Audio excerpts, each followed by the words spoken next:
Le mariage est dangereux quand tu épouses une mauvaise personne. Le mariage est dangereux lorsque tu ne sais pas avec qui tu te maries. Le mariage est dangereux quand tu ne sais pas qui t'accompagne dans cette grande lutte. Le mariage est dangereux lorsque tu prends à la légère les critères de la personne qui doit t'accompagner, ou tu as des critères superficiels. Superficiels, il doit parler bien français. Toi, tu épouses le français, mais on peut t'insulter en français, on peut te tromper en français, on peut te faire pleurer en français, même en anglais. Il y a des femmes très impolies. Il y a des femmes insoumises. Tu parles, elles parlent. Tu gifles, elles te giflent. Oh, mes frères, vous ne savez pas? Tu la chasses, elle ne part pas. Elle te dit, c'est à toi de partir, moi je reste ici. Oh, tu ne sais pas ça? Tu appelles ta famille, elle insulte toute ta famille. Et puis elle tape ta maman. Vous en connaissez pas? Oh, elle est jolie, elle est belle. Oui, elle est jolie, elle est belle. Est-ce que tu as testé son éducation? Elle te manque déjà du respect dans le fiançailles. Elle va te manquer du respect dans le mariage. Elle te manque du respect déjà devant tes parents. Elle va manquer même du respect à tes parents. Le mariage est dangereux quand tu épouses une mauvaise personne. Le mariage est dangereux lorsque tu ne sais pas avec qui tu te maries. Le mariage est dangereux quand tu ne sais pas qui t'accompagne dans cette grande lutte. Le mariage est dangereux lorsque tu prends à la légère les critères de la personne qui doit t'accompagner, ou tu as des critères superficiels. Superficiels, il doit parler bien français. Toi, tu épouses le français, mais on peut t'insulter en français, on peut te tromper en français, on peut te faire pleurer en français, même en anglais. Oh non, pourquoi tu épouses cette fille-là? Quand il porte la robe, waouh, ça lui va. Toi, tu épouses la taille. Hey, elle va te tailler. Elle va te tailler avec la taille. Et tu sais, quand une femme est belle, si elle te fait du mal, tu ne verras plus sa beauté. Dans le mariage, ce qui est bizarre, c'est que quel que soit le niveau de la beauté de ta femme, tu te rends compte qu'en soi, ce que tu recherches, c'est son caractère.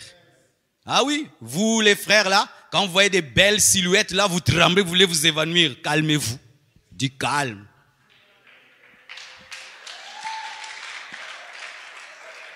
Calmez-vous, calmez-vous. Mettez même des glaçons, calme. Car si tu mets de côté le caractère, parce qu'elle est belle, tu souffriras. Adam a dit, voici l'os de mes os et puis la chair de ma chair. Il n'a pas dit la chair de ma chair et l'os de mes os. Pourquoi? L'intérieur vient avant l'extérieur. C'est l'os d'abord, ce qui ne se voit pas, qui vient avant ce qui se voit. Mais lorsque tu fondes ton choix sur ce qui se voit, pour annuler ce qui ne se voit pas, tu as épousé des muscles, mais tu n'as pas épousé un squelette. Alors que c'est le squelette qui permet aux muscles de tenir, c'est le caractère qui donne la valeur à la beauté. Lorsqu'il n'y a pas de muscles, même si la chair est belle, elle n'a pas de forme. C'est l'ossature, le squelette qui donne la forme, et c'est le caractère qui permet de considérer la beauté.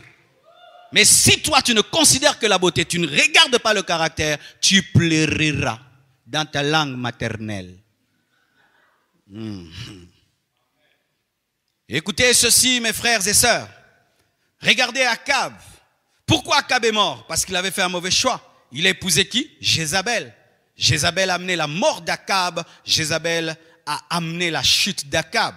Regardez encore Salomon. Pourquoi Salomon a dévié? À cause des femmes qu'il avait épousées. C'est le mariage qui a détruit la vie de Salomon. C'est le mariage qui a détruit la vie d'Akab. Donc un mariage peut détruire ta vie. Un mariage peut détruire ton ministère. Un mariage peut détruire ton commerce. Il peut détruire tes études. Il peut détruire tes rêves et tes visions. Tu peux épouser une femme qui ne fait que te décourager. Tu épouses un homme qui ne fait que te décourager. Tu peux épouser un homme qui détruit ton ministère. Combien de femmes dans cette nation, ayant eu une forte onction, un puissant appel aujourd'hui, ne savent plus servir Dieu à cause de leur époux? Ce n'est pas Satan qui a détruit leur vie, c'est un homme. C'est un homme. Alors vous devez savoir que l'homme à qui vous disiez oui, la femme à laquelle vous disiez oui, a la capacité d'être la porte de Dieu ou la porte de Satan dans vos vies. Vous devez le savoir. Ne pas le savoir, c'est être ignorant et prendre le mariage à la légère.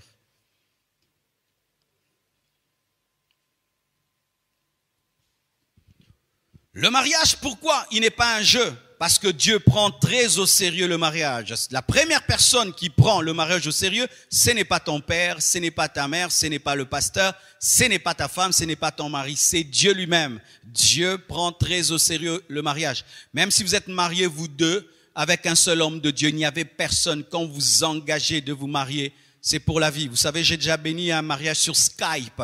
J'ai un fils que j'ai connu à Paris. Et puis, on a vraiment tissé des grandes relations et Dieu l'a envoyé dans les îles de la Réunion. Et là-bas, il ne connaissait pas de pasteur. Et il a rencontré une réunionnaise là-bas et ils se sont mariés. On a fait un culte en Skype il y a de cela 3 ou 4 ans. Et je les ai prêchés sur Skype au travers d'un écran. Et puis, je les ai bénis et je les ai fait porter les alliances. Et ils respectent cet engagement comme s'il y avait des gens. Ils étaient eux deux dans la chambre, mais ils sont mariés. Pourquoi Dieu était là? Alléluia. Dieu prend très au sérieux le mariage. Écoutez 2 versets importants sur le mariage. Hébreux 13, verset 4. La Bible dit que le mariage soit honoré de tous. Et le lit conjugal exempt de souillure. Les gens évitent des taches sur leurs draps alors qu'il faut éviter l'impudicité sur le lit. Des gens balayent leur chambre, mais ils entrent dans leur chambre avec l'adultère. Ils trompent sa femme et puis viennent dormir sur le lit conjugal, mais ils épousettent pour éviter le coronavirus. Vous n'évitez pas l'adultère. Des adultères qui évitent le Covid, la Covid. Vous évitez le corona et vous portez des masques. Portez aussi des masques contre l'adultère et l'impudicité. S'il est sérieux que vous prenez vraiment contre la Covid, vous le prenez contre l'impudicité et l'adultère, il y aurait l'onction, la puissance sur cette terre. Hein. Vous voyez comment vous respectez ce petit virus qui tue le corps, mais considérez le péché qui tue l'âme. Mes frères sans Christ, vous avez écouté comme moi, le pasteur Marcelo a soulevé un point important dans cette vidéo. Le choix du partenaire, le choix de la personne avec qui on veut passer le restant de notre vie. Vous savez, il y a un proverbe qui dit « L'amour ferme les yeux et le mariage ouvre les yeux ». Il y a beaucoup de personnes qui se rendent compte juste après le mariage que « Oh, le choix de la personne, le choix de l'homme que j'ai fait n'est pas un choix qui me convient » ou encore « Le choix de la femme que je viens de faire, ce n'est pas la femme idéale pour moi. Bref, ce n'est pas la femme que je rêvais ou elle ne remplit pas les attentes ou encore elle ne correspond pas à la femme que j'espérais. Et c'est là justement pourquoi, parce que certaines personnes ne font pas un choix rationnel lorsqu'ils veulent se marier. Vous ne pouvez pas chercher votre homme ou encore votre femme en vous basant sur des critères superficiels, comme l'a dit le pasteur, la beauté, les abdos, je ne sais pas quoi, etc.